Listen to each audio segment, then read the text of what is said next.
Hey guys, this is Lei from Goldfish Corner. Welcome back. And I know it has been a long time since my last videos. A lot of things happens. Life is busy. I will tell you my story later on.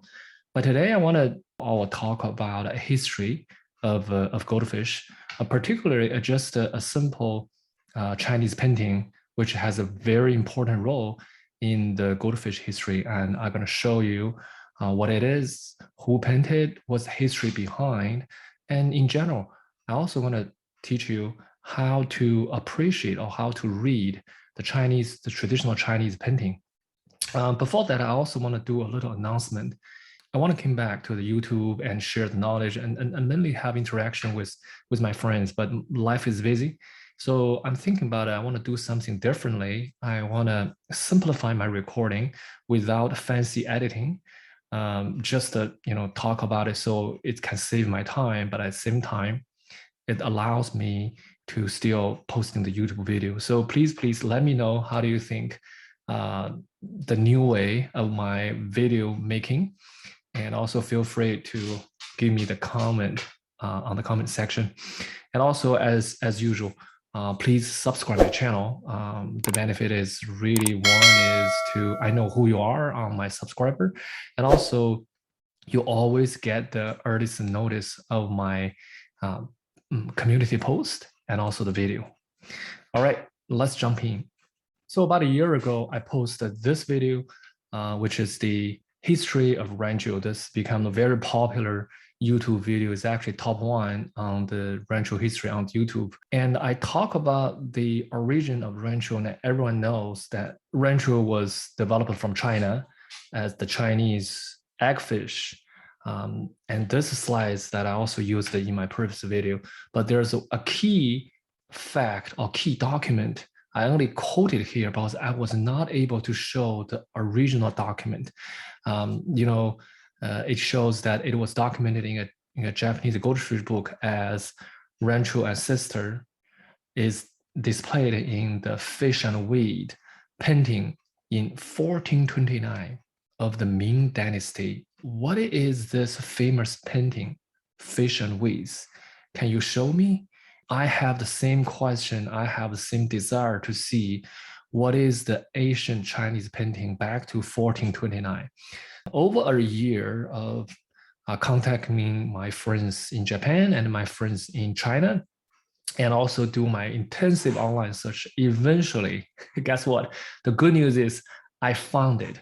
I found it. I'm so excited today because I want to share this with you and also let you see what is the origin, the first or the earliest painting with the Chinese eggfish.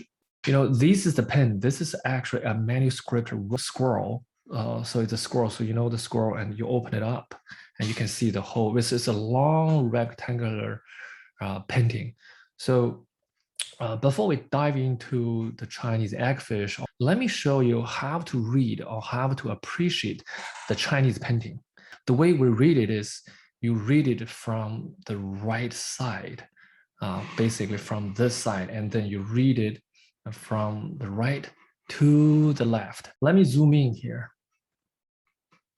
So starting from here, this has a Xuande, number 4 years, May 22. So this first vertical line gives when paint this painting.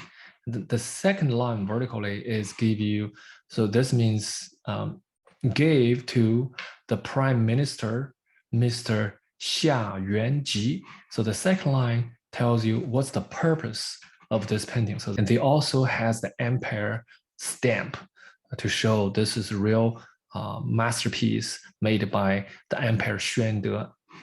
And then the first of all, let's move from the right to the left. First, 1, 2, 3, 4. So 4 fishes, you see what? You see those small 4 fishes is actually eggfish. There's no dorsal fin, and it's not a flat bag. It's actually a little bit curved back and has the split 3-lobed tail. This is the early image of the eggfish back to 1429. And this little fish is interesting. It's also pretty slim body, but the eyes has a little bit of telescope flavor eyes. And if you look at this guy, this fish, almost the real telescope, forward pointing telescope eye. And they also have 2 more fish with the weeds. That's the water weeds, typical for the goldfish, the same thing as today. And the other thing, if you keep rolling, you can see different group or different type. This here's another group of fish underneath the lily pad. You can see it's very vivid, a different direction. This is almost the elliptical body shape without a dorsal fin. Most of the fish after those 43 goldfish, they don't have dorsal fin. Some has, but I'm going to show you later. This one, I think the fish eye also kind of extruding. Keep rolling. This one, does it rings a bell to you? This is almost like a red cap, but there's no wing growth. Okay, here's another group of goldfish. This one is actually pretty big. Also has a little red spot on top of the head. This means it's gonna bring the good luck to the breeder. This is, I believe this is the red cap fish, but without a wing. Look at this one. You remember this one? This is almost a telescope. Early on, the telescope eye looks really like telescope, the forward looking with extruding eyes. It's not like today's dragon eye or telescope eyes goldfish. The modern telescope goldfish is more pointing to the side. And I want to show you one more picture talking about telescope eye. So this one I showed on my community tab or community post. That's why you need to subscribe my channel so you can see those posts. If you're not subscribed my channel, you're not going to see my picture post on my community post. So this one is actually made it in the Qing Dynasty, which is about 150 years ago. If you look at this telescope-eyed goldfish, it's forward pointing. It's really like the telescope pointing forward.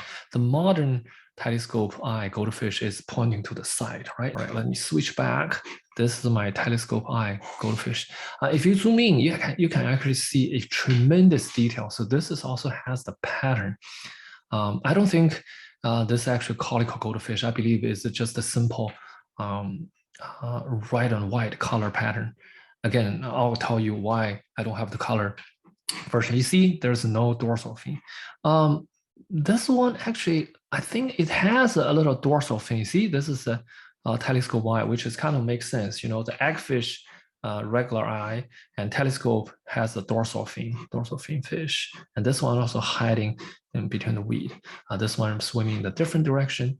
So you can see it's a very vivid picture. Here's another one. There's another group. You have super big. And again, the back shape is not exactly flat or not curved. It's curved a little bit. And this one has a pattern, which is like a beautiful red or wet pattern. And this is another fish. But if you pay attention, right, the tail is always a 3-lobe tail. It's not split. Like the modern Ranchu or modern goldfish, they like to have a split in the tail. So you have a 4-lobed tail. Okay, let's keep rolling. And this one actually has different perspective. They actually plot the fish from the bottom up. So first of all, you can see the eye is actually extruding. So for this one, I don't know this one has a fin or not. And I think this is the key. First of all, this is a big egg-shaped goldfish. You see without a dorsal fin. This one also have from the bottom side a very light goldfish. And this one also has a little patches around the body, almost like a zebra. This one is very interesting. This one also has a red belt around the back. You see this one? If you look at the things, if you count it carefully, right? I counted many times, it's 43 goldfish into 5 groups. You have all kinds of viewpoint of different goldfish. Okay, so the last part, so the ending part, this section is written by the Prime Minister, Xuande Emperor. So this is his Xuande Emperor's name. Wen Yuange, this means where it received this gift. And this is the few words, basically saying, I'm so appreciative to receive this gift from the Xuande Emperor. he really appreciated the way the spirit of goldfish to inspire him. He will miss the emperor more. And there are a few stamps. So this stamp, the first stamp is the receiver, the prime minister, Xuande Emperor's stamp. And this is the second stamp, also from Xuande Emperor. Those two stamps, I don't really know. Typical those stamp is who is the collector's stamp. Collector, they put those two stamps. I'm still identifying those stamps. Created in 1429 by the famous emperor, the Xuande Emperor. I'm gonna stop talking, let you appreciate it. So let's zoom in here. You can see more detail. Okay, I gotta slowly roll to the left.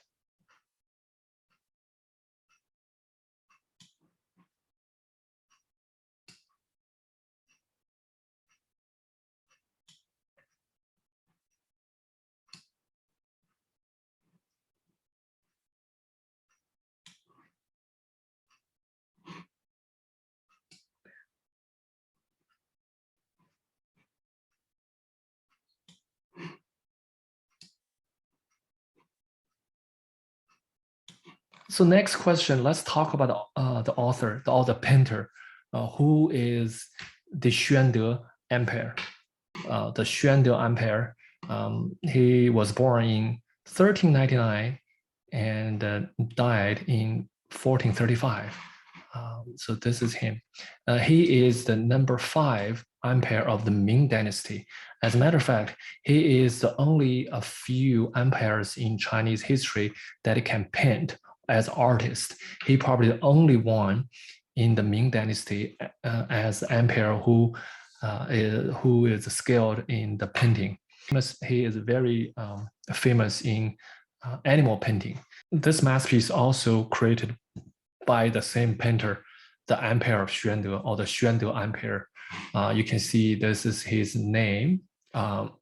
This is his time, which is 2 years before the goldfish and wheat picture. This is made in 1427, and this is means that the emperor's work, and also has his stamp. And if you look at the fish, this is just a normal fish. You also have to see the shrimp over here. There's the shrimp. This one also looks like a catfish over here, and also minnows, right? But this fish is actually has a dorsal fin. You see, has a dorsal fin, very slim body, just a natural fish dorsal fin. What about other painting created by the Xuande Empire? So this is called 3 Gold. You can see there's the Xuande Empire, or the Emperor Xuande's name and time. And if you look at those 3 golds, they're so vivid. You almost can hear they're calling the 2 goats, calling their mom. You see, enjoy the time with the mother goat. You can see every single hair grow from this lamb is very vivid. And not only the animal, but also you could see the rock and the bamboo. Look at the bamboo leaf. This is so spiritual and beautiful handwriting again. Here's another one. This is actually called Hens and Rooster with Chicks. Very beautiful family topic picture. You see, this is the, this is a hen with little cheeks. Look, see all the details, and also feathers, all the textures, and also the rooster. Look at the rooster; it's very strong, and just like daddy of the family. But not least, oh, this is the monkey. This is the favorite one, and this is called the Gibbelsons. This is the Gibbelsons, 3 Gibbelsons or 3 monkeys. This is the father monkey. Look at here, what he's doing. He found like a cherry fruits. He looked at cherry fruits and he said, hey, I find it as a dad. He's very proud of what he's doing for the family. And this little monkey cozied inside mother monkeys. And he said, give it to me, give it to me. So a very lovely family in this one. And if you look at the detail, right, you see the face, the nose, and the facial expression. This mom said, daddy, you just show off. All right, so now let's talk about how the society looks like back to 1429 or in the Ming Dynasty. All right, I just do a simple Google search. And this is a typical picture of the Ming Dynasty. You can see, this is a family party, a dinner party, very peaceful, and people exchange. This is how people wear the Changshan back to the Ming Dynasty. And this picture also shows the international trading, which is also the key. So Ming has the open door policy early on. That's why how the goldfish got introduced in Japan through those Ming shapes. Or the trader, brought the goldfish to Japan. Here is the Ming village. Here is the village. You can see a pretty prosperous society with very good architecture. All the village, very peaceful city, and this is a very busy city. This is a typical the Ming officer, one of the few emperors in the Ming Dynasty. They also has a wall, between China and Mongolia. 1429, back to the Western society, is about the early phase of the Renaissance, and so all the new ideas, all the way of new paintings, just start from beginning. Got quite a few different pictures. The Renaissance origin in Italy. So this is kind of the Western world. The next question is why I only have black and white. Where's the original piece? Let's tell you the story. So all this as now is stored in Japan. If you go to the website, the Tokyo National Research Institute of Cultural Properties, and this research institute actually keep the photocopy of this famous fish and weed paintings. As you can see, this is the website, and this is the picture. They actually shoot 5 pictures for this painting, starting from the ending part and the main body, right? And this is the beginning part. So this is the name of the photographer, and this is the 1932, July 23rd. That was the year this masterpiece painting got photographed. So what happened is, so in early 20th century, and this traditional Chinese painting somehow got in the hands of Japanese collector, and they believe that was during the wartime. They have to keep all digitalize this painting into the picture. So that's why they took the picture. Luckily, that's only thing left, and that's only thing stored. The original piece is gone. As a matter of fact, I got this painting from Professor He in Shanghai. That's the whole high definition picture. He emailed me, but he clearly mentioned he did not see the original copy. Very likely the original copy is gone. And he told me he at this moment he is not 100% sure this is the original piece. Very likely this is a digital copy based on the way it shows, based on the stamp. Very likely this painting was made by the Xuande Emperor. However, this photograph, I believe, is kind of good enough for me to study, because many times, as I said early on, we see this sentence shows on the classic Chinese goldfish book or Japanese goldfish book. Many times they keep mentioning this famous fish and weed painting back in 1429. It's just a sentence. Nobody ever seen the actual painting. I didn't see it from internet until the Professor He shared the high definition photos to me. So to me, this is good enough. The Tokyo National Research Institute is actually near to Tokyo. If you just Google it, on the north side of the Tokyo is the National Research Institute of Cultural Properties. So if you get a chance to visit there, make sure you can take at least the photocopy of this picture.